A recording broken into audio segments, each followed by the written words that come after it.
Байеке, бәрі сіздің арқаңыз. Сізді асылды көрмедік. Қазақтың алдысыз.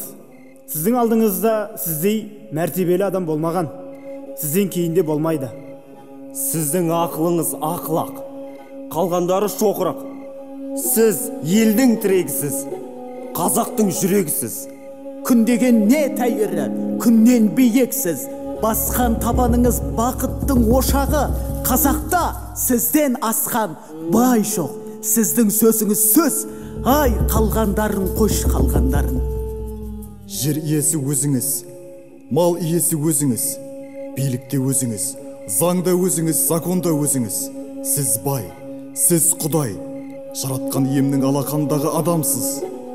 Сіз данасыз, біз наданбыз, Байеке. Өлмеңіз, қашанда қасыңда боламыз, қасыңда.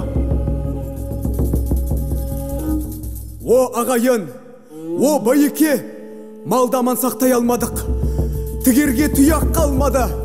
4 түлік малың жұтқа ұшырады, Байеке. Не дейді? Байлығың құрыды дедің бе? Бағың тайды дедің бе? Төбеңді Құдай ойды дедің бе? Біттің, біттің, біттің, Байеке, солай дейді. Ағайын, ананы қараңдар, биікке өрлеп барат, шықса төбемізді оят. Шалғайынан тартыңдар, құлатыңдар, құртыңдар. Аспанға шыққанын қалай көреміз? Биікке шыққанын көрсек өлеміз. Құлатыңдар, жабылыңдар, Қанекей.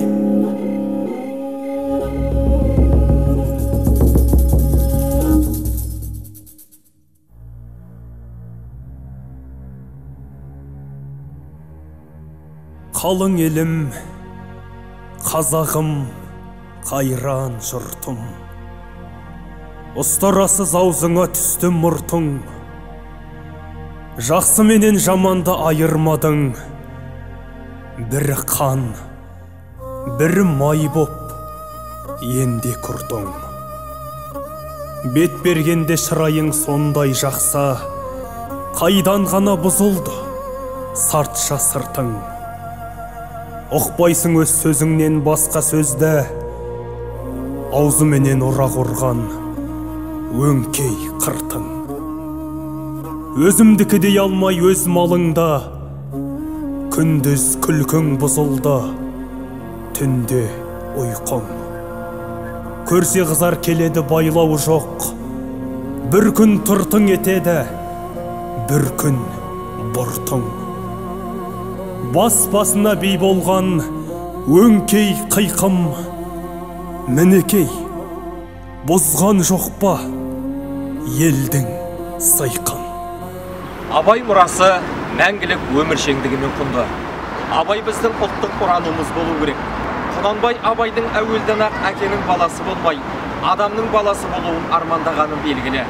Сол көксеген мұраты орындалып, Абай Құнанбайұлы бүгінде аты қадірлі, сөзі өтімді, пікірі қымбат, адамзаттың ардағы, адамзаттың ақыны, адамзаттың ақылманы болып, таным көгімізге көтеріліп отыр. Әсіресе жастарға дейміз бе, қазір көп айтатын мотивация деген мәселе бар ғой. Соған енді бір ерекше бір сай келетін мынандай өлең бар ғой. Қарашада өмір тұр дейді. Қарашада өмір тұр, тоқтатсаң 90 көнер ме, арттағы майда көңіл жүр, жалынсаң қайтып келер ме? Майдағы жұрттың іші қар, бәйшеше қарға өнер ме? Ішінде кімнің оты бар, қар жауса да сөнер. Сонда осы өлеңді тарқатсаң болды, бір шыны керек Абайдың өзінің де тұлғасы ашылады. Себебі қарашада өмір тұр, қараша жылдың аяғы ғой енді. Өмір соған келіп тұр. Тоқтатсаң 90 көнер ме, көнбейді. Арттағы майда, май деген жастық шағы, көңіл жүр. Жалынсаң қайтып келер ме? Келмейді, жалынғанмен келмейді болды. Ал Абайдың жалпы өлеңінің, жалпы шығармашылығын сипаты бір нәрсені суреттеп қана қоймайды. Соның мәні, мағынасы, қорытындысы, сипатымен бәрін береді. Енді дейді, майдағы жұрттың іші қар дейді. Өкінішін айтады. Суық дейді. Өйткені ұшақ нәрсе адамның қасиеті ыстық, қайрат, нұрлы ақыл, жылы жүрек дейді ғой. Ай, ана жастардың салқын дейді, ана тартып ықыласы қайнап тұрған жоқ дейді. Майдағы жұрттың іші қар. Бәйшеше қарға өнер ме дейді. сол салқындыққа білім қона ма? Содан бір көктеп шығатын дүние бола ма? Бәйшешек қарға өнер ме? Ішінде кімнің оты бар дейді.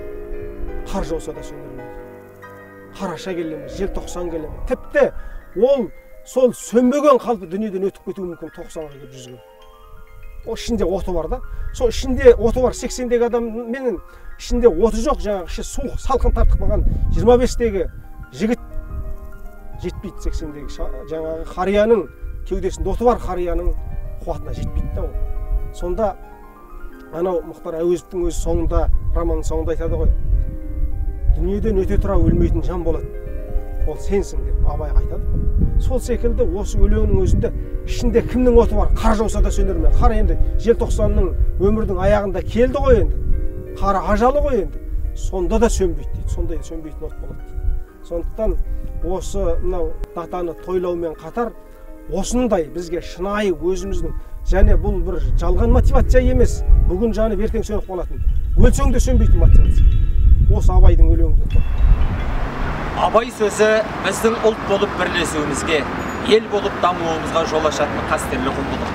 Абай арманы халық арманы мен аманатын орындау жолында аянбағанымыз абзал. Абайдың өсиет өнегесі 21 ғасырдағы жаңа Қазақстанды осындай биіктерге жетелейді. Көзімнің қарасы, көңлімнің санасы бітпейді іштегі ғашықтық